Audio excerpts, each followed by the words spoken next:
Hola, bienvenidos a este estudio de la lección número 9 de nuestra escuela sabática de este año 2024, la fuente de la vida. Tiene un versículo muy interesante, un versículo de memoria: yo soy el camino, la verdad y la vida. Nadie viene al Padre si no es por mí. Juan 14:6. Estamos estudiando el libro de Juan en este trimestre número 4 del año 2024. Mi nombre es Manuel Paulino y te doy las gracias por acompañarme aquí en Búnker Divino para estudiar esta lección de escuela sabática. Antes de adentrarnos en ella, vamos a pedir la dirección de Dios a través de la oración. Padre, al abrir tu palabra, al abrir este estudio, al abrir esta comida espiritual que tenemos, pedimos tu dirección. No queremos hacerlo sin que tu Espíritu Santo esté tanto en este momento de grabación como las personas que están recibiendo este mensaje.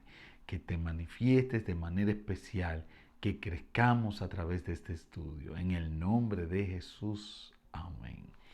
Así que es interesante la fuente de la vida, pero me gusta el enfoque que le da el autor Ernest Edward Zinke a esta lección. Y quiero arrancar así con ellos. Mire lo que dice él en la parte del libro del comentario.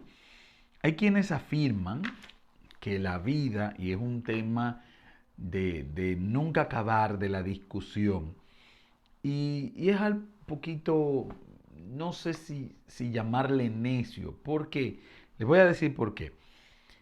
Él nos cuenta que muchas personas a lo largo de la vida han dicho que la existencia en nuestro planeta, en el universo, vino porque se desarrolló a millones de años que las personas duraron para, usted sabe, de esa larva primigenia, ese cóctel, como ellos le llaman, fue surgiendo la vida de manera primero microscópica y se fue uniendo y se fue uniendo y se fue uniendo hasta que llega a producirse la vida como la conocemos hoy, donde dura millones de años. Y hay algo que nuestro concepto, oigan como dice el amigo Sinke, nuestro concepto de la creación afecta la forma en que vemos todo el universo, afecta nuestro concepto de Dios, de nosotros mismos, de nuestros semejantes, del mundo natural y de cómo vemos de vivir ahora y en el futuro. ¿Por qué afecta esto? Porque dependiendo de cómo yo crea que vine, va a estar atado inherentemente mi propósito, a qué vine, qué hago aquí, cómo debo de comportarme aquí. Y lo vamos a poner fácil. Si yo voy a un sitio que alguien me recomienda para entrar ahí, ya yo no me voy a comportar solamente como yo, sino que yo estoy pensando en mí, que tengo también a cuesta la responsabilidad de hacer que esa persona que confío en mí quede bien.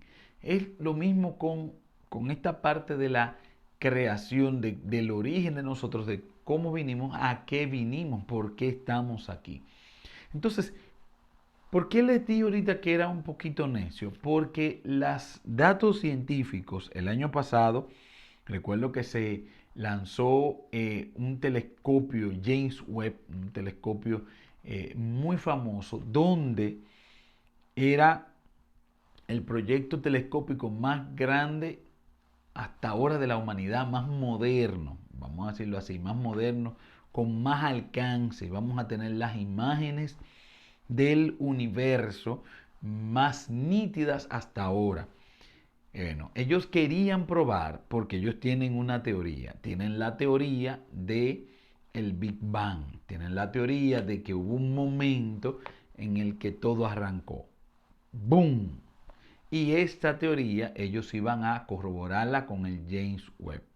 Él iba a enfocarse en estas, hacia donde ellos entienden que está el origen. Entonces se supone que al ver todo, lo que iba a estar hasta más cerca del telescopio iba a ser más nítido y lo que iba a estar más lejos iba a ser colores más básicos y composiciones más básicas porque era como ir avanzando en el tiempo. ¿Qué resulta? Cuando James Webb, el telescopio, manda las imágenes, se quedaron desconcertados. ¿Por qué? Porque en vez de ver, en vez de encontrarse con lo que ellos imaginaban y calculaban, lo que es la lógica de la teoría del Big Bang, encontraron que al principio entre comillas, lo más lejos que podía enfocar el James Webb y lo que está aquí tienen formas similares. Entonces no fue algo que fue proyectándose en el tiempo, sino que surgió, fue diseñado así y no encontraron lo que ellos pensaron que iban a encontrar. ¿Qué tiene que ver con eso? Nosotros como seres humanos siempre hemos tenido la curiosidad de cómo vinimos, a qué vinimos y qué nos espera después. Pero en el libro de Juan y arrancando, él ubica a Jesús como el autor, dador de la vida al momento de la creación. Recuerden cómo arranca el libro de Juan, que ya lo habíamos visto antes. Juan capítulo 1, en el principio era el verbo estaba con Dios, el verbo era Dios. Este estaba en el principio con Dios, todas las cosas por Él fueron hechas y sin Él nada de lo que ha sido hecho fue hecho. En Él estaba la vida y la vida era la luz de los hombres. Me está diciendo aquí, tu origen es divino, alguien te hizo un ser que te dice cómo debes vivir. Y he aquí el problema de la situación. Nosotros no queremos reconocer, y cuando le digo no queremos reconocer, es que tenemos los datos suficientes, la lógica te dice que nosotros tenemos un diseño inteligente. Por donde quiera que tú mires el universo, la naturaleza, el planeta Tierra, sea dentro o fuera el cosmos, te va a decir que alguien diseñó. No fue algo que surgió, no fue algo que de casualidad, no, alguien diseñó. Y les invito, porque quizás nosotros tenemos una deuda pendiente con las personas que no creen en Dios. Tenemos esa deuda pendiente de que nos hemos quedado sin aportar datos científicos. Lo digo como mayoría cristiana, como personas cristianas, nos hemos quedado sin datos científicos y cuando las personas nos dicen, los científicos nos dicen algún dato, nos quedamos como anonadados, no investigamos, no buscamos en ese libro de la naturaleza que también fue escrito por Dios la base de lo que nosotros creemos. Entonces, ¿qué es lo que le quiero decir? Tenemos que buscar esas teorías que las personas tienen, teoría de la evolución, teoría del Big Bang. ¿Por qué se llaman teoría? Porque no son leyes naturales. ¿Por qué? Porque si usted busca hace 50 años lo que decía la teoría de la evolución, no es lo mismo que dice hoy. ¿Por qué? Porque ellos han ido con ensayo y error. Han ido cambiando. Pero la Biblia desde que fue escrita nos dice lo mismo. Y esta semana nos lleva al mismo término. Yo soy el camino. Y cuando te dice el camino es la única manera de conseguir lo que Él está diciendo. No hay más caminos, no hay más maneras de llegar. Yo soy el camino, la verdad y la vida. Nadie viene al Padre sino por mí. Y antes de que nos adentremos ahí, hay algo que es bastante preocupante y lo vamos a compartir. Las personas han llegado a intentar, y para mí es ofensivo el mero hecho de hacerlo, han llegado a intentar poner conciliar lo que dicen los científicos con lo que dice la Biblia. Y esto, cuando usted va a conciliar, usted necesariamente quita de un lado, quita del otro, hasta que llega a un término común. Les digo que es ofensivo para mí porque lo que dice la Biblia para mí es sagrado, es la palabra de Dios. Y como palabra de Dios yo no tengo que quitarle ni ponerle para conciliar con una teoría humana, con una teoría que de por sí tiene muchos vicios al haber sido elaborada y tiene muchos vicios al ser sostenida. Incluso lo que hacen es que quitan evidencias tangibles de que las cosas no son como ellos dicen, la ocultan y nada más presentan las pseudoevidencias que ellos tienen para sostenerla. Y es lo que dan por hecho.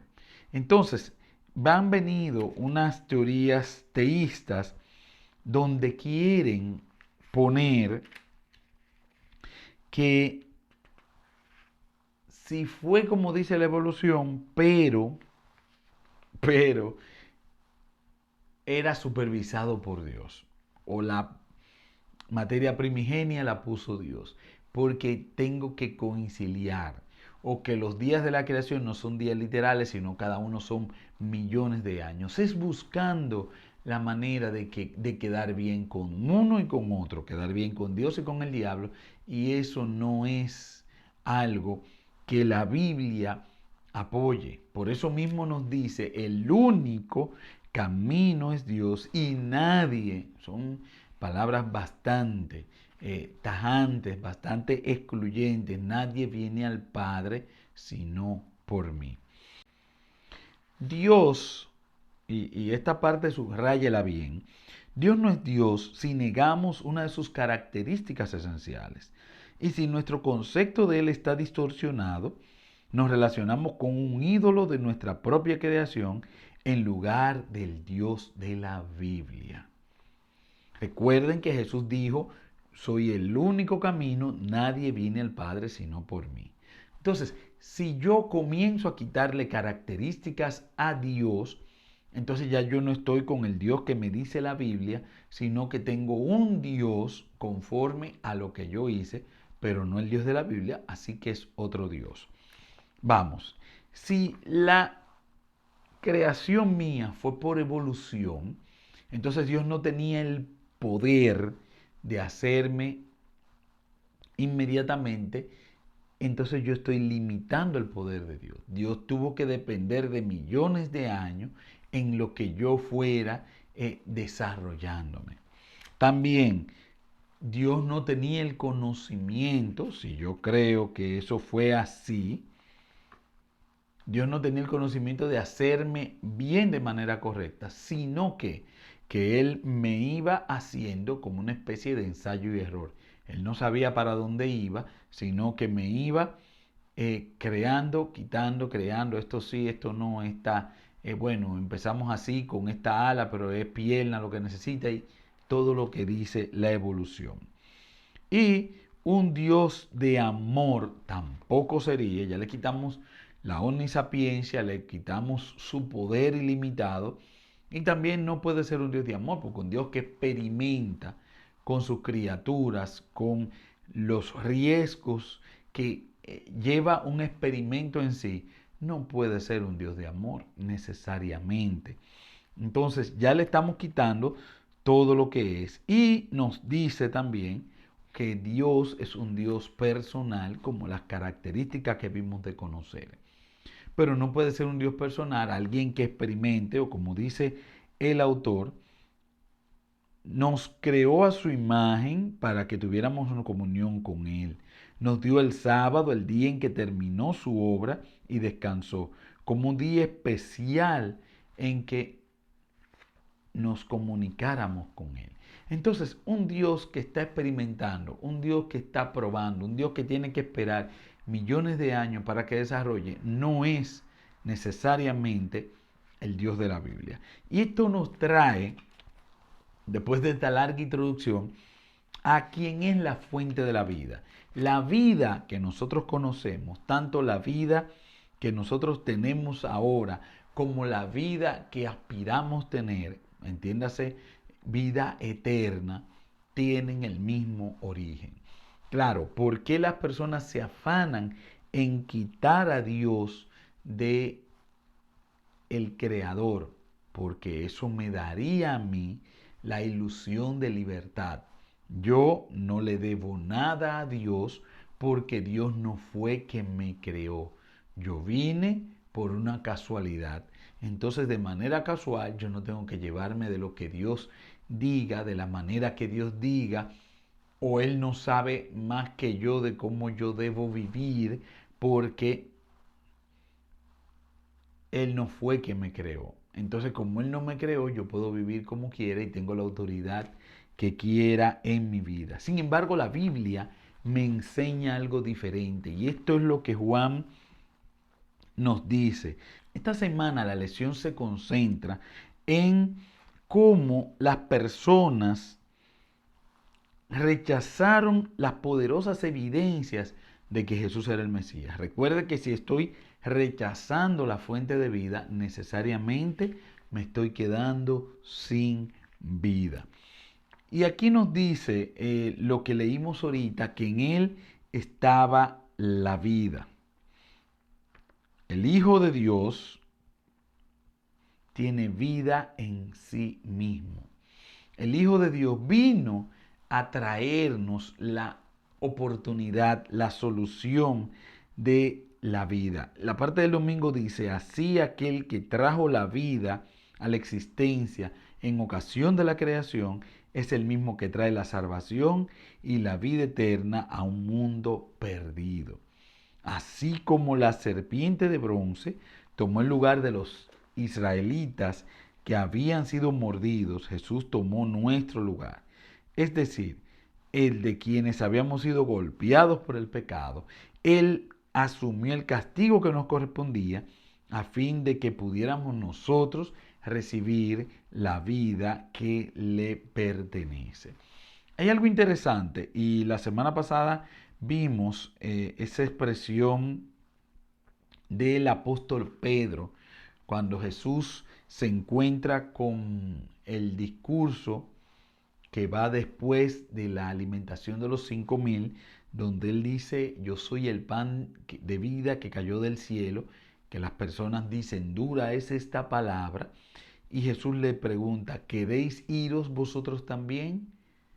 Y Pedro hace una pregunta cortante, una pregunta que tenemos nosotros también que tenerla presente.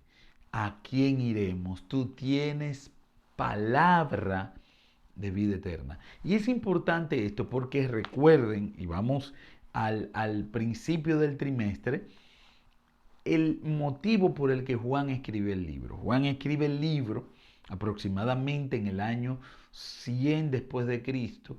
Es el último de los evangelios que se escribe, quizás es el último libro del canon bíblico que se escribe.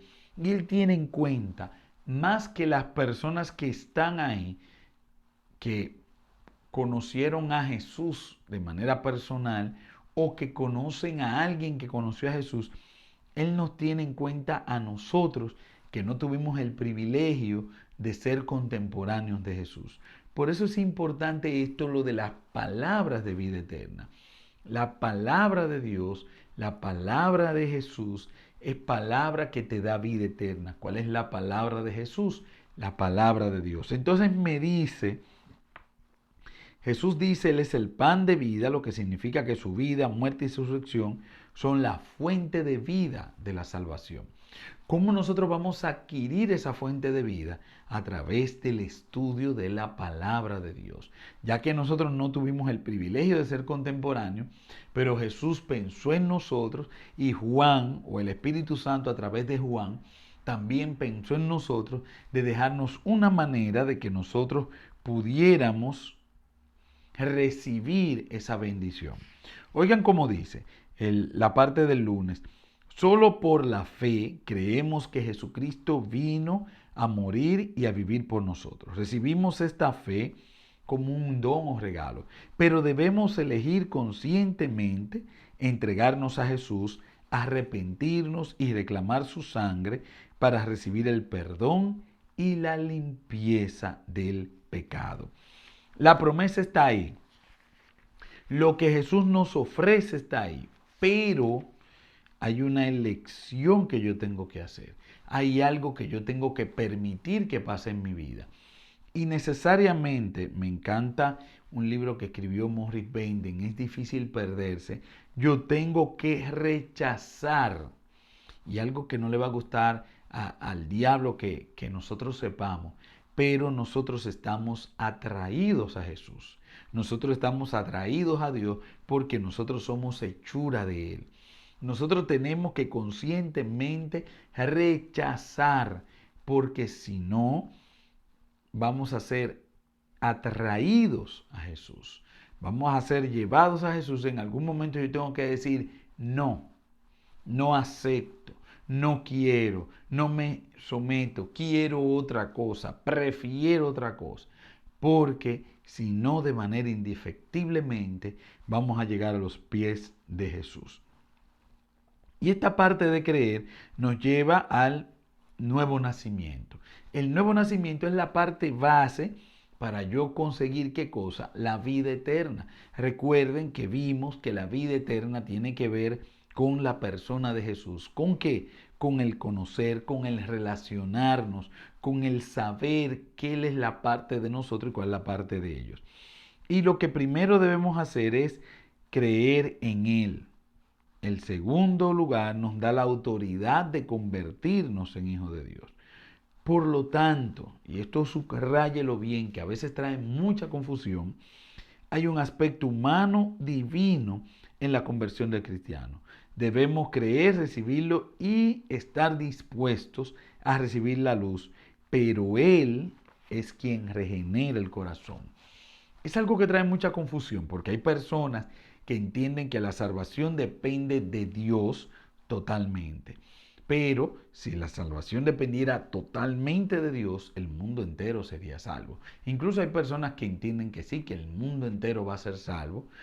Quizás no por esta razón, quizás por otra. Hay personas que entienden que Dios es tan bueno que al final Él va a aceptar a todo el mundo, no importa lo que haya hecho. Eso no es lo que enseña la palabra de Dios. Hay otras personas que entienden que nosotros somos los que logramos hacer el cambio en nuestra vida. La gran mayoría de religiones tienen en común, no importa cómo se llamen, no importa lo que hagan, que mi esfuerzo me va a hacer subir de escalafón hasta llegar a ser como Dios. Y no sé si eso les suena a algo parecido a la primera mentira y al deseo de Satanás. Primero él de ser como Dios y después lo que le ofreció a nuestros primeros padres, el ser como Dios. Todas las religiones tienen en común, a diferencia del cristianismo, que el humano se eleva de una u otra manera, va ascendiendo hasta llegar a una condición en la que ya llegó a su plenitud. Sin embargo, en el cristianismo, para yo subir, yo no lo puedo hacer solo, pero para que Dios haga esa obra en mí, yo tengo que permitírselo, yo tengo que aceptarlo, yo tengo que dejarle hacer. O sea, hay una combinación divino-humana. Hay algo interesante que no quiero dejar pasar. El enfoque humano de la fe afirma que debemos encontrar un fundamento para la fe y luego creer. Ojo, ojo con esto. Por el contrario, el enfoque bíblico afirma que la fe es el fundamento, un don de Dios. Empezamos con el fundamento, que es la fe, y a partir de allí crecemos en comprensión y gracia. El humano para creer necesita ver. Nosotros para ver necesitamos creer. Son dos conceptos totalmente diferentes. Nosotros creemos como seres humanos a partir de lo que vemos. Y comenzando a ver, entonces empezamos a creer. Nosotros para vivir en esta vida cristiana, para tener esa relación con Dios, ese crecimiento que nos va a dar vida eterna, que nos va a permitir caminar por la única manera de llegar a Dios, que es a través de Jesús, es conocer la persona Jesús, tengo primero que tener fe. Y fe requiere que yo no vea. Y hay algo interesante, lo dijimos someramente ahorita, nosotros somos atraídos por Jesús, nosotros somos de manera natural, tenemos que rechazar para no caer en los brazos de Jesús. Tengo que rechazar porque yo me siento atraído porque yo soy una creación de Él. Oigan esto, el modo de pensar humanista contemporáneo comienza con duda. Las personas cuestionan todo para así poder determinar lo que es verdad. Aceptan como conocimiento seguro aquello que sobrevive al fuego de la interrogación rigurosa, algo en lo cual tener fe. Algunos aplican el mismo método a la Biblia, sometiéndola a interrogatorio desde el punto de vista científico, histórico, psicológico, filosófico, arqueológico o geológico para así determinar lo que es verdadero o falso en la Biblia. El método en sí mismo se inicia y comienza sobre la desconfianza en la veracidad de las Escrituras. Cristo preguntó, cuando el Hijo del Hombre venga, ¿hallará fe en la tierra? Recuerden que hablamos de lo que dijo Pedro. Pedro le dijo, ¿a quién iremos? Tú tienes palabras de vida eterna. Estas palabras de vida eterna son la palabra de Dios. Si yo voy a la palabra de Dios, no voy con fe, si no voy con incredulidad, voy no creyendo, entonces necesariamente empiezo a tener una resistencia.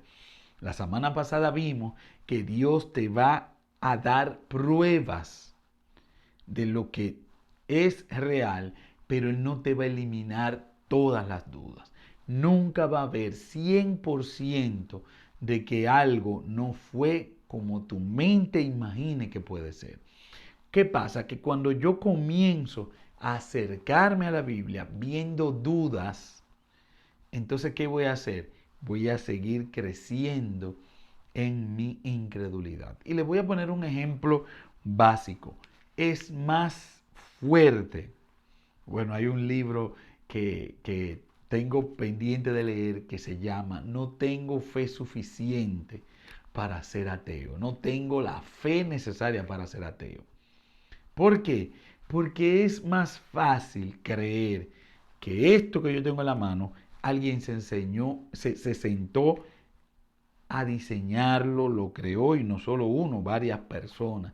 Es más fácil para creer eso, es más lógico que yo creer que estos se fueron juntando millones de años y se fueron uniendo hasta que llegó a ser esto. Entonces, la incredulidad me lleva a quitar la lógica de donde es. Entonces, Dios me da pruebas, me da maneras en las que yo puedo decidir correctamente, pero no me elimina todas las dudas. No va a haber 100% una manera de que yo diga, sí, esto 100% fue así. Más aún, el yo eliminar la duda me quitaría la fe, porque la fe significa que creer lo que yo no veo. El rechazo a la luz del mundo nos deja expuestos a la duda y a las tentaciones del diablo. Significa pasar de la luz a las tinieblas. Y esto es muy importante. Es básico nosotros saber que se nos ofrecen varios caminos, varias alternativas. Hay uno bueno, hay uno más o menos, hay uno 3/4 de bueno y uno casi bueno, uno no tan malo. 60 caminos, dice las personas que hay. Sin embargo, la Biblia me enseña que hay ¿cuánto? Un solo camino. Nuestro versículo de memoria dice que la única manera de llegar al Padre es a través de Jesús, dice Jesús. Entonces, cuando yo busco otra manera de llegar al Padre sin Jesús, necesariamente me estoy yendo al lado oscuro y no a la guerra de las galaxias. Me estoy yendo a donde no está la luz, porque Jesús es la luz. Me estoy yendo a la muerte porque Jesús es la vida. Me estoy yendo a la mentira porque Jesús es la verdad. Y es mutuamente excluyente. Yo no puedo estar en la mentira o estar en la verdad. Y hay algo que quiero enfatizar en esto. Nosotros muchas veces vamos a la Biblia y tenemos la relación con Dios con el querer saber. No es eso lo que se está condenando. No es eso lo que está condenando. Usted no conoce, usted quiere conocer, usted está abierto a conocer. Y eso está excelente. Donde está el problema es cuando yo dejo que mis propios pensamientos se pongan por encima de lo que voy encontrando. ¿Qué es lo que quiero decir? Muy fácil. Cuando yo encuentro algo que no está de acuerdo a lo que yo entiendo que debe ser, entonces yo bloqueo eso y busco una alternativa. Yo lo encontré tranquilamente, la verdad, acerca de lo que estoy hablando, pero busco una alternativa porque lo que encontré no me gusta, entonces ahí estoy apagando, ahí estoy cerrando, ahí estoy quitándome del camino de la vida y me estoy yendo al camino de la muerte.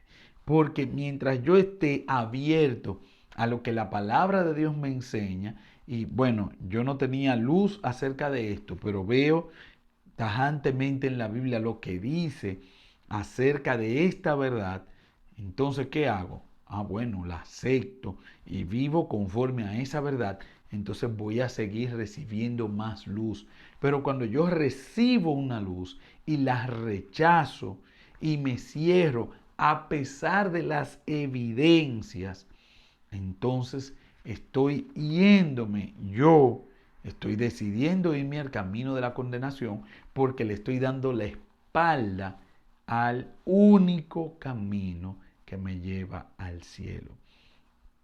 Los fariseos, los dirigentes, los escribas, los saduceos, los príncipes del pueblo de Israel tuvieron evidencia suficiente de que Jesús era el Hijo de Dios. Pero ellos decidieron no creer. Y esta es la parte que estamos diciendo.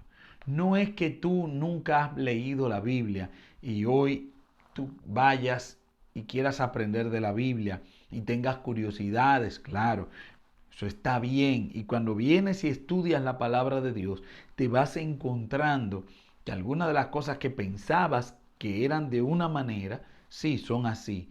Perfecto. Pero hay otras que no son así. Y tú te aferras a lo que tú quieres por la razón que sea porque es más fácil, sea porque es más cómodo, sea porque te sientes mejor así, porque es más popular, porque no quieres ser diferente, porque no quieres ir contra la corriente, porque te da beneficio, lo que sea que te haga creer lo que tú entendías por encima de la verdad que encuentra la Biblia y tergiversar la Biblia para que diga lo que tú crees, entonces necesariamente estoy apagándome y estoy yéndome al lado, al lado oscuro. Así, quiero compartirles con ustedes algo acerca de la parte final del jueves, acerca de